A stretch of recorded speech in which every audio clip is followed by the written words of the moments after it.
उत्तराखंड में हुई भयंकर तबाही का मंजर सिर्फ केदारनाथ और उसके आसपास के इलाकों तक ही सीमित नहीं है।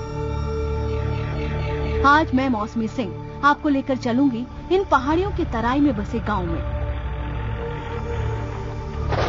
बादल फटने से इन गांवों में भयंकर तबाही मची है।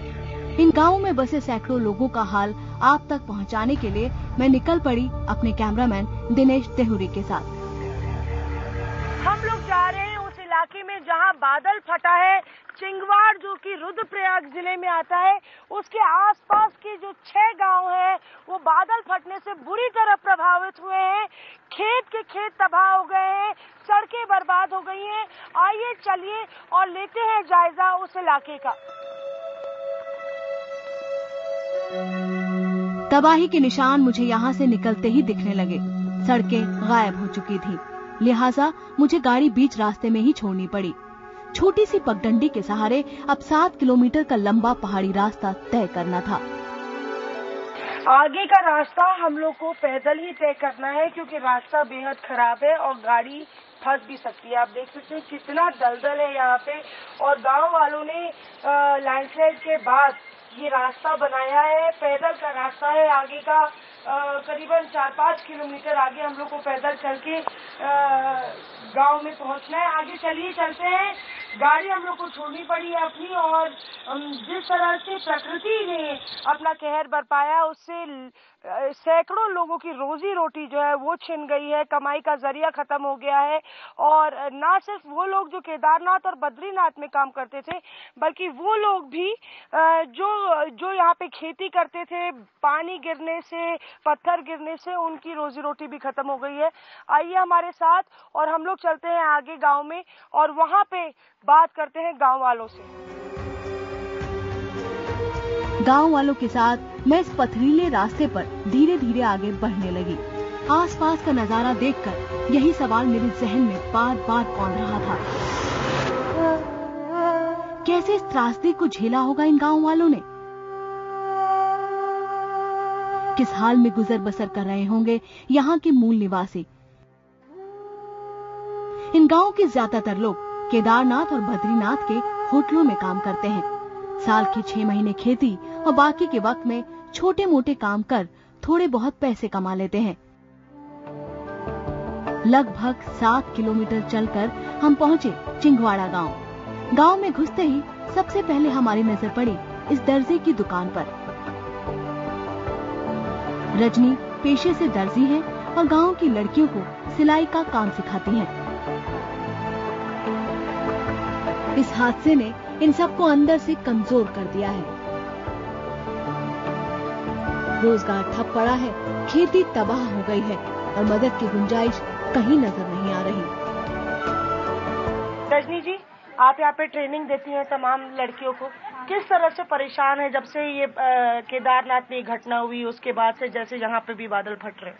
जी, हमें बहुत डर लग रहा है क्योंकि यहाँ भी कल रात को बादल फटा तो हमारे यहाँ आने जाने का रास्ता सब बेकार हो गया, ऊपर खाबड़ जैसा हो गया।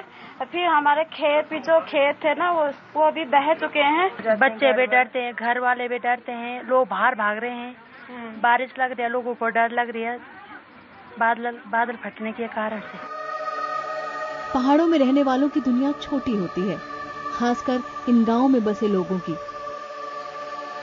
और ऐसे में कुदरत का तांडव आसपास जो तबाही मचाता है उससे इन्हें बहुत नुकसान होता है।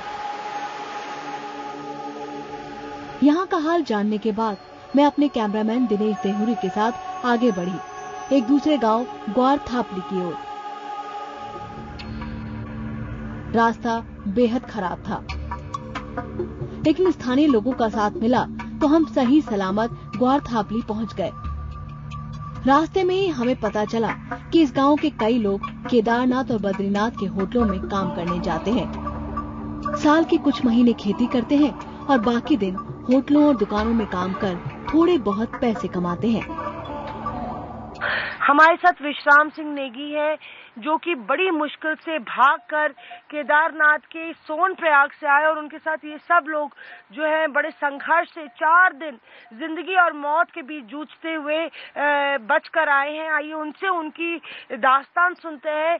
कितना खौफनाक मंजर था वहाँ। गुरुजी बहुत वहाँ पर तो इतना भी नहीं था कि बचने लायक को है भी नहीं। आज जब जंगलों में आए तो हमने वो इतने आदमी देखे मरे हुए, कहीं पर 4 कहीं पर 5।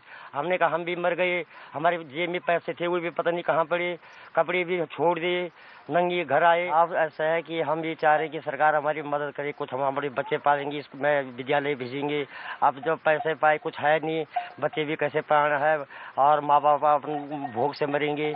तो हम सरकार से मदद मांगते हैं कि हमको कुछ सरकार दे। मौत को इन्होंने साक्षात देखा है, जैसे तैसे जान बचाकर भागकर गांव लौटे हैं। लेकिन विडंबना देखिए, यहाँ भी खेती तबाह हो चुकी है। अब मदद के इंतजार में ये लोग दिन काट रहे हैं, लेकिन राज्य सरकार की तरफ से अभी तक इन लोगों के लिए कुछ नहीं किया गया है। ना तो कोई इनका हाल जानने आया है और ना ही किसी तरह की मदद पहुंची है। वहाँ से भाग के आए, अब कैसे गुजर बसर होगी? कोई नौकरी मिली, कुछ पैसा मिला? अब सरकार कोई रोजगार देगी हमें तो नौकरी मिल सकती है। अभी हमारी छुट्टियां थी तो हम वही काम करने गए हुए थे। इसमें हमारे कुछ भी हाथ भी नहीं आया, जो बदन पे कपड़े थे यही मिला हमें। सरकार से मदद की गुहार मांग रहे हैं।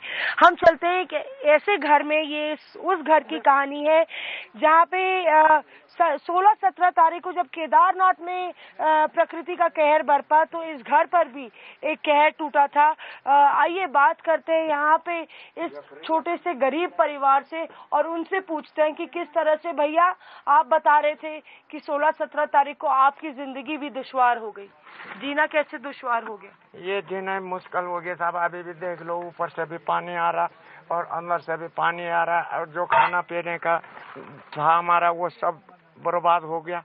अब खाने के लिए भी कुछ नहीं है। हाँ। अब ये स्थिति ये है कि हम रह नहीं सकते। कैसे रहेंगे हम इसमें? हाँ? हम सरकार से कुछ मदद चाहें।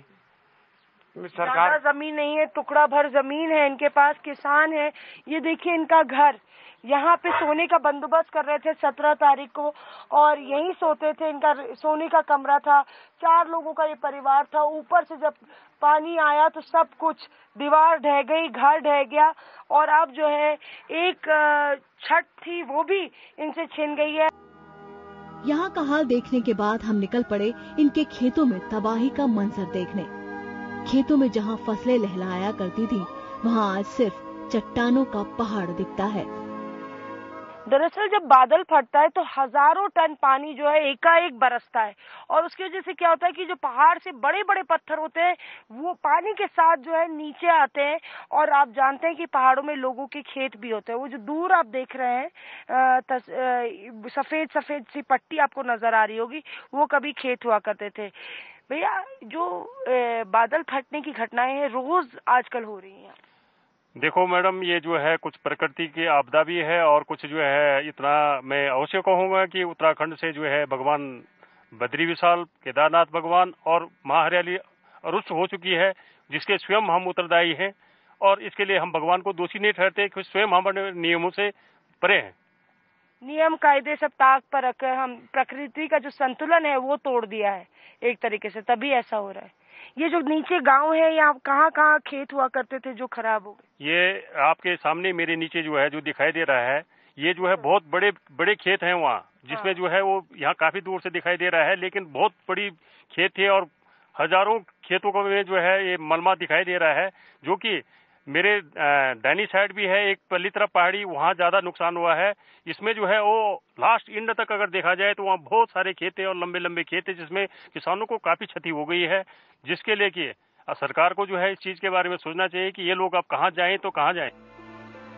ग्वारथापली गांव का जायजा लेकर हम निकल पड़े पास के गांव चिंगवार के लिए, वहां का हाल जानने। जब हम वहां पहुंचे तो देखा लोग हमारे इंतजार में बैठे थे। मुसीबतों का पहाड़ टूट पड़ा था और अब तक कोई भी उनकी सुध लेने नहीं पहुंचा था। चिंगवार के लोगों की सबसे बड़ी परेशानी है कि इनके पास पीने का पानी तक नहीं है। खेती बर्बाद हो चुकी है और मवेशियों का भी हाल बुरा है।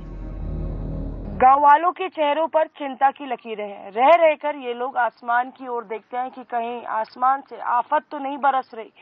जी हाँ, चिंगवाड़ गांव में यहाँ पे लोग तनाव में हैं क्योंकि आए दिन बादल फट रहे हैं और बादल फटने से खेत आपके तबाह हो गए। तबाह हो गए जी, हमारे खेत पूरे तबाह हो गया जी, और पानी जो है बिल्कुल खत्म हो गया और गांव की फसल जो है बर्बाद हो गई। और रात को हमको बिल्कुल नींद नहीं है, अंधेरे में है, कभी लाइट चले जाती है तो अंधेरे में हमें जो है टॉर्चों से भागना पड़ता है। पानी हमारा सारा खत्म हो गया, बाकी चारों तरफ से जो है गधेरे इकट्ठे होकर के खेत सारे बह गए, रास्ते भी चले गए।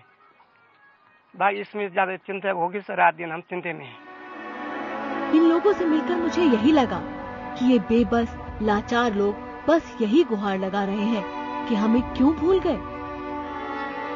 इनका हाल जानने के बाद मैं गांव का हाल देखने निकल गई। रास्ते में लोगों का जमावड़ा दिखा, उनसे बात की तो पता चला पत्थरों से रिस कर आ रहा ये बरसाती पानी ही अब इनकी प्यास बुझाता है। पानी के सारे स्रोत भयंकर बारिश से बंद हो गए। यहाँ जो पानी की टंकी थी वो अभी अब पत्थरों के मलबे से भरी पड़ी है। जिस बारिश का किसान बड़ी बेसब्री से इंतजार करते हैं, उस बारिश ने उनके खेत तबाह कर दिए। आलम यह है कि धान की फसल जो है वो बर्बाद हो गई है और हम जिस स्पॉट पे खड़े हैं यहाँ बरसात का पानी आता है। यहाँ पानी की एक टंकी भी बनी हुई है, पर कल जब बादल फटा उसके बाद से ये टंकी आप देख सकते हैं किस कदर इसमें पत्थर भर गए हैं, बिल्कुल पूरी तरह से वहाँ नीचे तक। और उसकी वजह से जो पानी का स्रोत है वो खत्म हो गया है और यहाँ पे ये लोग इसी बरसात के पानी को भर रहे हैं। बारिश का पानी है, आप जैसे कि आप जानते होंगे कि बारिश के पानी से न जाने बच्चों को कई प्रकार की बीमारियां पकड़ लेती हैं, जिससे परेशानियां पड़ती है हमें। सरकार से मांग रहे कि टंकी ठीक हो जाए। सरकार से मांगने हम लोग चाह रहे हैं कि सरकार से मांगे कि टंकी ठीक हो जाएगी। पानी का स्रोत करीबन 5 फीट गहरा तक पहुंच गया है, जिसमें पानी का जो पहले से स्रोत था वो मिल ही नहीं पा रहा है। बरसाती पानी की वजह से गांव वाले बीमार पड़ रहे हैं, लेकिन अभी तक ना तो जल विभाग वाले और ना ही राज्य सरकार इस इलाके तक पहुंची है। रुद्रप्रयाग से बद्रीनाथ के रास्ते में बसे ये गांव बस इसी आस में बैठे हैं कि कभी तो प्रशासन को इनकी याद आएगी। छिंदवाड़ा से हमारी स्पेशल रिपोर्ट में बस इतना ही, क्योंकि हमें आगे भी जाना है। 7 किलोमीटर हम चल के आए हैं और 7 किलोमीटर आगे उस पहाड़ी से नीचे हमें रुद्रप्रयाग पहुंचना है। अगर हमारी स्पेशल रिपोर्ट देखकर सियासतदानों की नींद तोड़े तो शायद हम अपने मकसद में कामयाब होंगे। कैमरा पर्सन दिनेश देवरी के साथ मौसमी सिंह, चिंगवाड़, IBN 7।